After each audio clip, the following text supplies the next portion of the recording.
quiet of night, I whispered my plea, holding her close, hoping for her decree.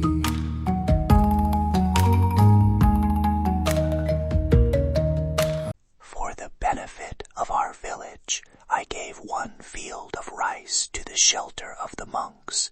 May this gift be remembered. That sentence is carved in the shadow of an apsara, 900 years old. Ordinary words turned durable. You're listening to Ancient Echoes. Ancient stones, modern stories, warm welcomes. I'm Samnang Bradley, your host and heritage storyteller. Today, we follow the everyday lines people carved in stone. Taxes, gifts, family names, and we trace who reads and cares for those words today. And I'm Sovan Lita, cultural curator. The layers matter. Inscriptions are not just royal proclamations. Many record daily obligations and local generosity. In this episode, we'll listen closely to those voices and the people who keep them alive. Context Corner, a quick primer. Khmer inscriptions were carved in stone and metal from roughly the 6th to the 14th century and later. They use several scripts and sometimes polyphrases. Epigraphists read formulae, names, dates tied to kings' reigns, gifts of land or goods, and legal notes about taxes or temple management.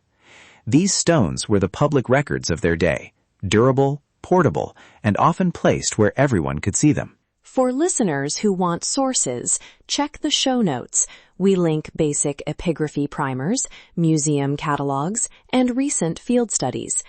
Also, remember, reading inscriptions is specialist work.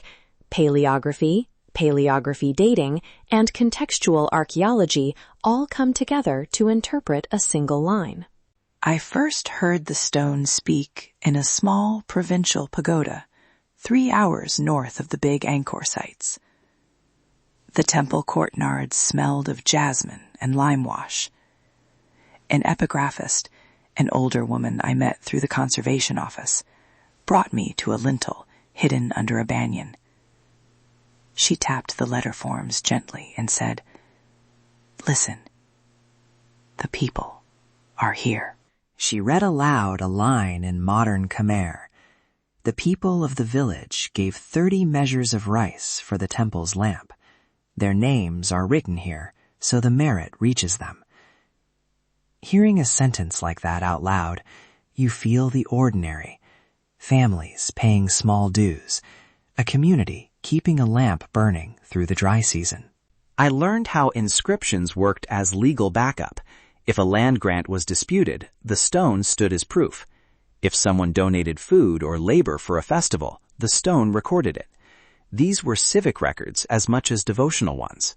An old monk told me, "When I read the names, I hear my village, my uncle, my neighbor, carved into the monastery."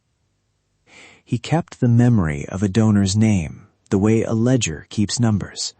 That caring creates continuity between generations. At the pagoda, an apprentice carver copied a set of letters for practice, tracing the same curves made centuries ago. He hummed as he worked. He said, "If I learn the strokes, I can tell the story right." Those small acts, copying, reading aloud, tending the stone, are how communities keep this archive alive. Epigraphy is not just about the past. It's a living craft and a form of local memory work. That hum is place, the acoustic memory of stone and ritual. In the silence between chisel strikes, you hear the social life inscribed, names, obligations, thanks. Expert reflection. When scholars analyze an inscription, they map language, script style, and archaeological context. But local caretakings bring another reading. They tell us who those names mean to living families, who tends the donation, and which rituals still rely on those gifts. Consider how a single line can connect law, devotion, and economy. A recorded tax or gift reveals obligations, who paid, who benefited, and how resources moved.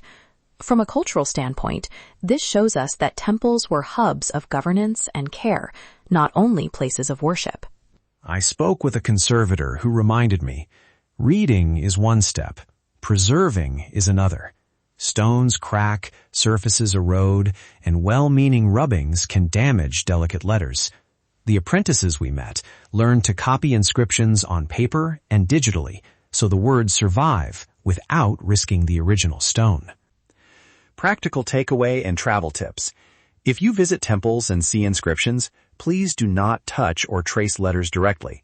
Always ask temple staff or caretakers for permission before taking photos up close, and never do physical rubbings unless a conservation project has invited you and provided materials. If you want to support this work, look for community-based conservation programs. Links are in our show notes. Also, when you photograph inscriptions, note the location, temple name, and permission details. That info helps researchers and local partners. Small gestures, asking, documenting properly, and donating to verified projects make a big difference. Closing and credits.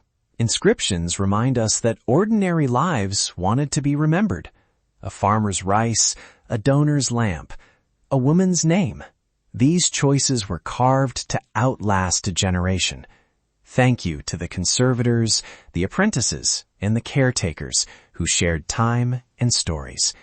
Sources and permissions, plus a reading list, are in the show notes.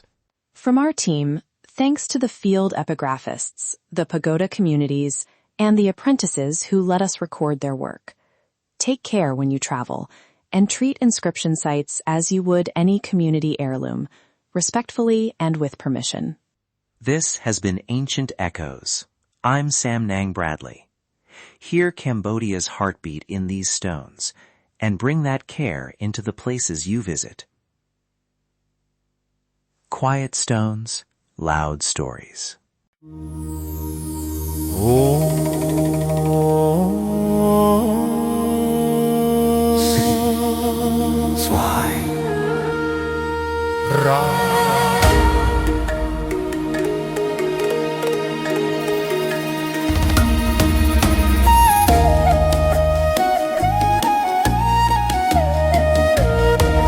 Oh, shining diamond, flawless and red, you stand so quiet, soft in the air.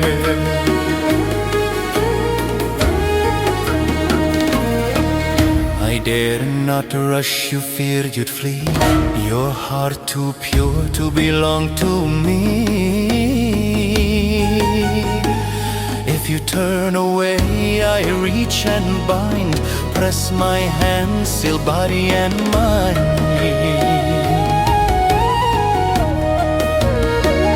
Your brows I trace, your breath I steal. This mark I place is dark and real.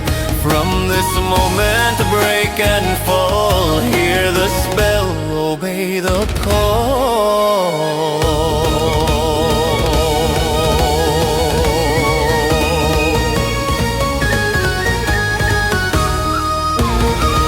False love born from sacred lies, second one whispers through closed eyes.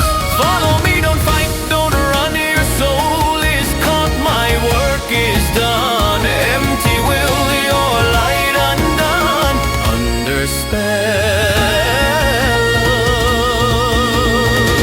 under Sigmund.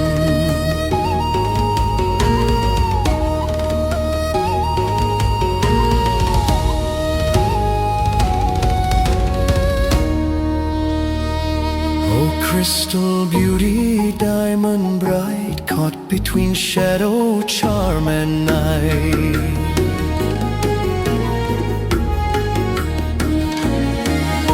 Time won't save you, truth won't last. This vow is carved, the line is cast. My words are smoke, my touch is fire. I bend your heart